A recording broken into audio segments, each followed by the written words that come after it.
열왕기하 4장 38절에서 44절 말씀. 엘리사가 다시 길갈에 이르니 그 땅에 흉년이 들었는데 선지자의 제자들이 엘리사의 앞에 앉은지라. 엘리사가 자기 사안하게 이르되 큰 솥을 걸고 선지자의 제자들을 위하여 국을 끓이라 하매, 한 사람이 채소를 캐러 들에 나가 들포도 덩굴을 만나 그것에서 들호박을 따서 옷자락에 채워가지고 돌아와 썰어 국 끓이는 솥에 넣되 그들은 무엇인지 알지 못한지라. 이에 퍼다가 무리에게 주어 먹게 하였더니 무리가 국을 먹다가 그들이 외쳐 이르되 하나님의 사람이여 솥에 죽음의 독이 있나이다 하고 능히 먹지 못하는지라. 엘리사가 이르되 그러면 가루를 가져오라 하여 솥에 던지고 이르되 퍼다가 무리에게 주어 먹게 하라 하매, 이에 솥 가운데 독이 없어지니라. 한 사람이 바알 살리사에서부터 와서 처음 만든 떡 곧 보리떡 20개와 또 자루에 담은 채소를 하나님의 사람에게 드린지라. 그가 이르되 무리에게 주어 먹게 하라. 그 사환이 이르되 내가 어찌 이것을 100명에게 주겠나이까 하나, 엘리사는 또 이르되 무리에게 주어 먹게 하라. 여호와의 말씀이 그들이 먹고 남으리라 하셨느니라. 그가 그들 앞에 주었더니 여호와께서 말씀하신 대로 먹고 남았더라. 아멘.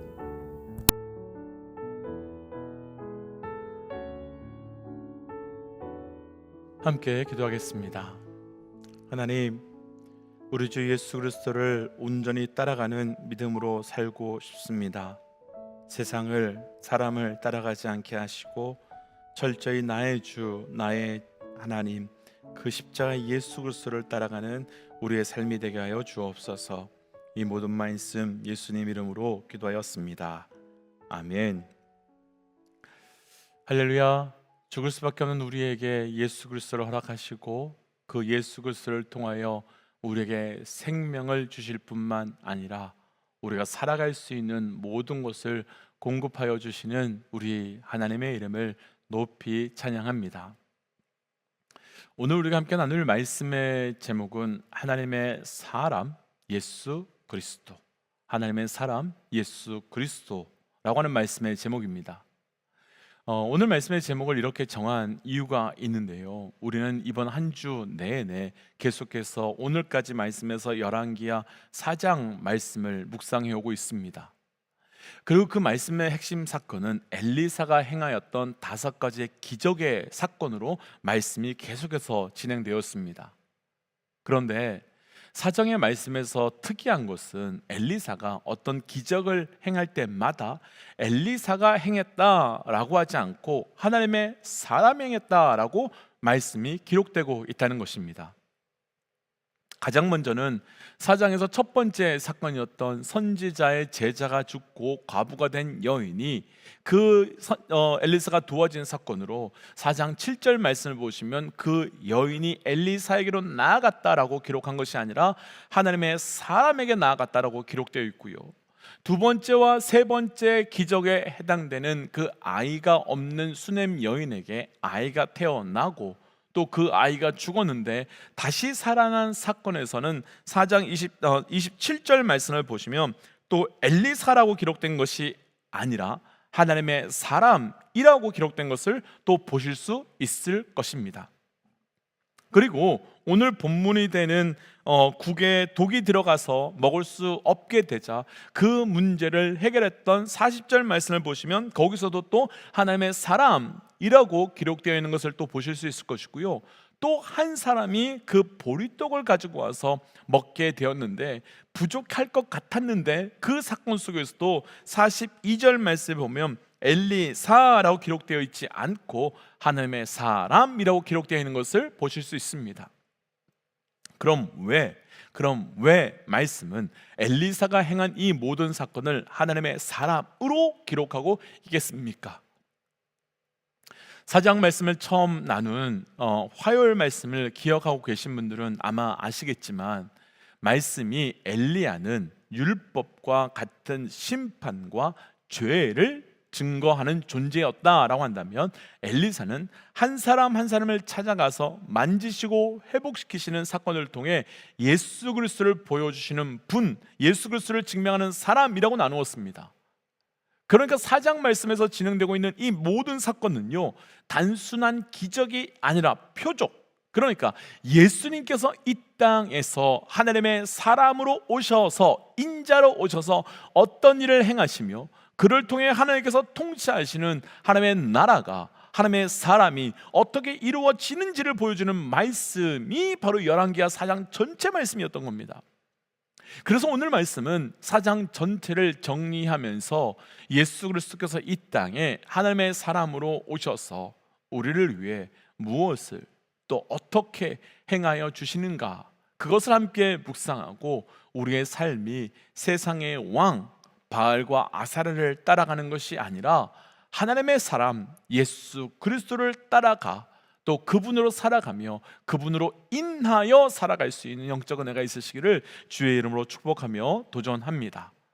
하나님의 사람 예수 그리스도 4장의 네 번째 말씀으로서요, 40절 말씀 함께 좀 읽어보겠습니다. 40절 말씀입니다. 이에 포다가 무리에게 주어 먹게 하였더니 무리가 국을 먹다가 그들이 외쳐 이르되 하나님의 사람이여 소채에 죽음의 독이 있나이다 하고 능히 먹지 못하는지라. 아멘. 먼저 오늘 말씀에서 나눌 네 번째, 다섯 번째 사건을 다루기 전에요, 이전에 있었던 앞에 그 세 가지 사건이 먼저 예수 그리스도께서 우리에게 행하여 주신 그 어떤 사건을, 어떤 말씀을 의미하는지를 간단하게 먼저 정리해 보고 싶습니다. 먼저 첫 번째 사건은요, 선지자의 제자인 남편이 죽고 여인이 혼자 과부가 되어 빚이 많아 자신들의 아이들이 팔려가게 된 상황이었죠. 그때 하나님의 사람 엘리사는 기름으로 빚을 갚아 다 그것을 치르고 팔려갈 그들을 살려주게 됩니다. 이 정도만 설명해도 이미 느끼셨겠지만 이 사건은 우리가 죄로 말미암아 죄의 노예가 되어 영원히 지옥으로 팔려갈 우리를 예수님께서 값을 치르고 죄의 노예에서 구원하여 주시는 사건을 보여주는 말씀이지요. 그리고 두 번째와 세 번째 사건은 아들이 없던 자에게 아들을 주셨지만 그 아들이 곧 죽게 되자 그 시체와 완전히 연합함으로써 그 예수 그리스도의 새 생명을 우리에게 주셔서 다시 죽을 수밖에 없던 우리를 살게 하여 주시는 그 부활의 사건을 보여주는 말씀입니다. 그리고 그 사건에 이어서 오늘 말씀이 시작되는데, 오늘의 사건은 엘리사가 선지자들의 제자들이 먹을 것이 없자 국을 끓여 먹게 하였는데 한 사람이 그 국에 들에 나가 캐온 풀을 넣었는데 그 풀에 독이 있었고 그래서 아무도 먹을 수 없게 되어버린 사건이었습니다. 그런데 이 사건이 언제 벌어진 사건인지 말씀은 구체적으로 설명하고 있는데요, 38절을 한번 보시면요, 이 사건은 흉년의 때에 벌어진 사건이다 라고 말하고 있습니다. 성경에서의 흉년은 단순히 먹고 살 것이 없는 시기를 뜻하는 것이 아닙니다. 성경에서의 흉년은 항상 죄와 연결되고 있었고 그 죄의 결과, 그 심판의 결과가 바로 흉년이었습니다. 그런데 그럼에도 불구하고 감사하게 그 흉년 중에서도 선지자들은 여전히 하나님을 선택하며 여전히 하나님으로 살고 있었습니다. 만약 이들이요 바알을 섬기기로 선택했다면, 그래서 바알의 선지자가 되었다면 조금은 더 먹고 살 수 있었을 것입니다. 하지만 이들은 여전히 하나님의 사람으로 남아 있었고 하나님의 사람으로 살아가고 있었습니다. 그런데 그렇게 힘들게 하나님을 선택하고 하나님을 따라가는 이들이 그나마 먹을 것이 없어 굶던 중에 엘리사가 와서 그나마 국이라도 먹을 것이 생겼는데 누군가 실수로 그것마저도 먹을 수 없는 상황이 되어버린 것입니다. 분명 국에 그 돌호박이라고 표현되어 있는데요, 그것을 넣은 사람은 그것을 먹을 수 있을 것이라 생각했을 겁니다. 그나마 그것이라도 더 넣으면 더 풍성해지지 않을까라고 생각했을 것입니다. 그런데 이것이 바로 이 땅의 우리의 모습입니다. 이 땅의 사람들은 우리가 무엇을 먹어야 하는지, 우리가 무엇을 먹으면 안 되는지 잘 분별하지 못합니다. 그냥 풍성할 것 같으면, 그냥 좋을 것 같으면 선택합니다. 무엇이 내 영혼을 살게 하는지, 무엇이 내 영혼을 죽게 하는지 그것을 분별하지 못하고, 먹을 수 있다고 생각되는 것을 그냥 먹고, 가질 수 있다고 생각되는 것을 그냥 갖고, 내가 풍성하게 품어낼 수 있다는 것을 무조건 품어냅니다. 그런데 그 결과 국은 먹지 못하게 되었고, 그 죽을 먹는 자는 독을 먹고 죽게 되어버릴 수 있는 상황이 되었습니다. 이때 하나님의 사람 엘리사가 다시 죽을 먹게 한 방법은 무엇이었습니까? 그 국을 붓게 한 방법은 무엇이었습니까? 엘리사는 우리가 조금 전에 읽었던 41절 말씀을 보시면 독이 가득한 그 국에 가루를 넣게 하고, 그 가루로 국에 있던 독을 완전히 사라지게 합니다. 그리고 이제 다시 먹을 수 있게 된 그 국을 제자들이 가져다가 먹게 됩니다. 그럼 이 가루는 어떤 가루였을까요? 과연 이 가루는 무엇을 의미하는 것이겠습니까? 우리가 과거에 레위기 말씀을 묵상할 때 고운 곡식가루로 제사를 드리는 소제에 대한 말씀을 나누었던 적이 있었습니다. 소제는요, 곡식 가운데서도 아주 하얀 곡식을 곱게 빻아서, 곱게 찧어서 그 가루로 하나님께 드리는 제사입니다. 그리고 그 고운 가루는 바로 예수 그리스도가 부서지고 갈려져서 인간이 되어주셔서 인간을 위한 십자가의 제물이 되어주는 사건을 의미합니다. 마치 우리 안에 죄가 들어와서 무엇을 담아야 되는지 분별도 하지 못하다가 결국 죄인이 되어서 죽을 수밖에 없는 존재가 되었는데, 그 국에 독이 들어와 먹을 수 없는 상태가 된 것처럼 우리가 된 것이지요. 그런데 그때 고운 가루 되시는 예수 그리스도께서 우리 안에 들어와 죄라고 하는 독을 덮으시고 사라지게 하심으로 다시 먹고 다시 마실 수 있도록 하신 것입니다. 그런데 이때 우리가 해야 될 것이 있습니다. 오늘 말씀에서 독으로 국을 먹을 수 없게 되자 이들은 하나님의 사람 엘리사를 찾습니다. 그리고 하나님의 사람에게 맡깁니다. 믿음의 동역자 여러분, 우리가 내 안에 독이 들어와 나를 죽이고, 그리고 나를 통해서 내가 다른 것을 죽이려고 할 때 우리가 해야 할 것이 있습니다. 그것은 그분을 찾는 겁니다. 그것은 그분의 이름을 외쳐 부르는 것입니다. 그래서 도전하기는 내 삶이 죽어가고 무너져감을 느낄 때마다 그분의 이름을 외쳐 부르시기를, 주의 이름으로 도전합니다. 두 번째, 하나님의 사람 예수 그리스도를 통해서는 4장의 마지막, 그러니까 다섯 번째 사건에 대한 말씀으로 42절 말씀 한번 읽어볼까요? 42절입니다. 한 사람이 바알 살리사에서부터 와서 처음 만든 떡, 곧 보리떡 20개와 또 자루에 담은 채소를 하나님의 사람에게 드린지라.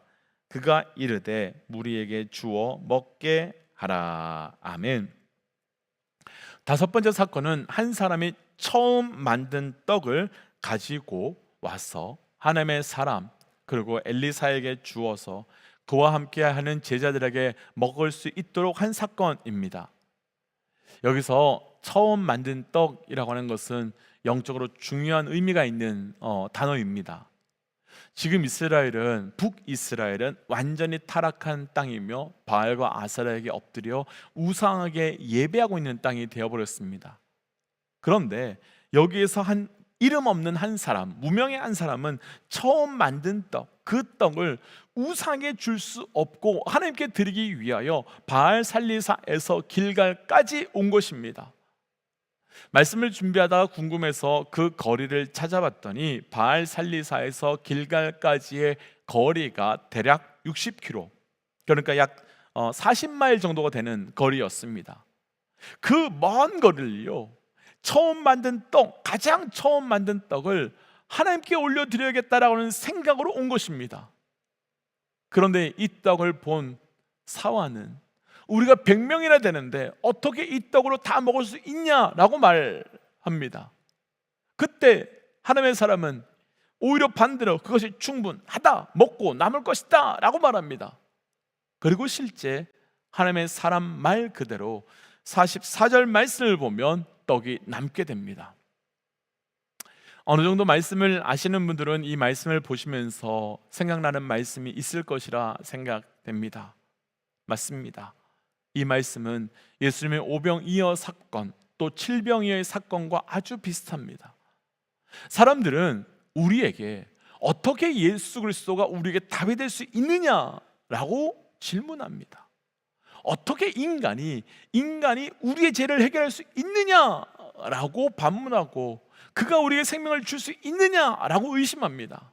그래서 예수 그리스도 말고 더 많은 것을 준비해야 되고, 또 다른 것도 우리가 붙들고 있어야 되지 않느냐, 다른 것을 만들어야 되지 않느냐라고 말합니다.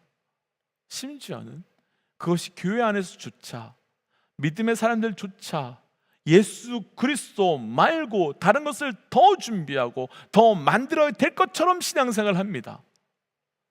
그런데 우리가 이 세상에서 그런 세상을 향하여 선포해야 될 것은 단 한 가지입니다.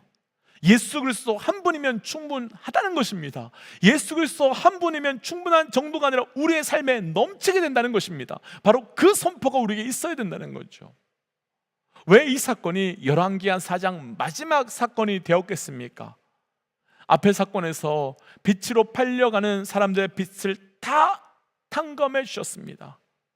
그리고 없던 생명을 주셨고, 그 생명이 죽게 되자 그 하나가 되어서 살려주셨습니다. 그리고 독으로 죽을 수밖에 없었던 우리에게 살 길을 열어주셨습니다. 그런데 문제는 그럼에도 불구하고 우리 가운데는 여전히 예수 그리스도 한 분으로 충분하지 않다는 의심이 있고, 그래서 예수 그리스도 한 분만을 붙들지 못하고 있다는 것입니다. 믿음의 동역자 여러분, 예수 그리스도 한 분이면 됩니다. 예수 그리스도 한 분이면 충분합니다. 그래서 도전하기는 이것이 우리의 고백이 되어서 오직 그분을 따라가고 붙들고 증거하고 그분이면 충분하다고 선포할 수 있는 믿음의 삶이 되시기를 주의 이름으로 도전합니다. 그래서 이 시간 주신 말씀을 따라 이렇게 기도하고 싶습니다. 하나님, 다른 그 어떤 것에 유혹 따르지 말고 내 삶에 오직 예수 그리스도로 살게 하시고, 그 예수 그리스도에 인하여 내가 충분하다고 영적 고백이 우리 가운데 있게 하여 주옵소서라고 함께 기도하겠습니다. 함께 기도할까요? 하나님, 오직 예수 그리스도를 따라가는 나의 삶이 되게 하여 주옵소서. 하나님, 오직 예수 그리스도를 붙드는 우리의 삶이 되게 하여 주옵소서. 예수 그리스도 한 분으로 살아가며 예수 그리스도 한 분으로 걸어가는 나의 인생이 될 수 있도록 인도하여 주시고, 그분으로 인하여 나의 걸음이 충분함을 고백해 하여 주옵소서. 하나님, 예수 그리스도 한 분으로 충분함을 고백하는 자 되길 원합니다. 예수 그리스도 한 분으로 충분함을, 아니 넘침을 선포할 수 있는 자 되길 원합니다. 다른 것 붙들고 다른 것 따라가지 아니하고 철저히 예수로 살아가는 나의 삶이 될 수 있도록 동행하여 주옵소서. 이 모든 말씀 예수님 이름으로 기도하였습니다. 아멘. 사랑하는 믿음의 여러분, 우리 예수님 한 분이면 충분합니다. 그분만 붙드십시오. 오늘 그분만 붙들고 살아가는 하루 되시기를 주의 이름으로 도전합니다. 함께 선포할까요? 하나님은 살아계십니다. 아멘. 승리하십시오. 함께 기도하겠습니다.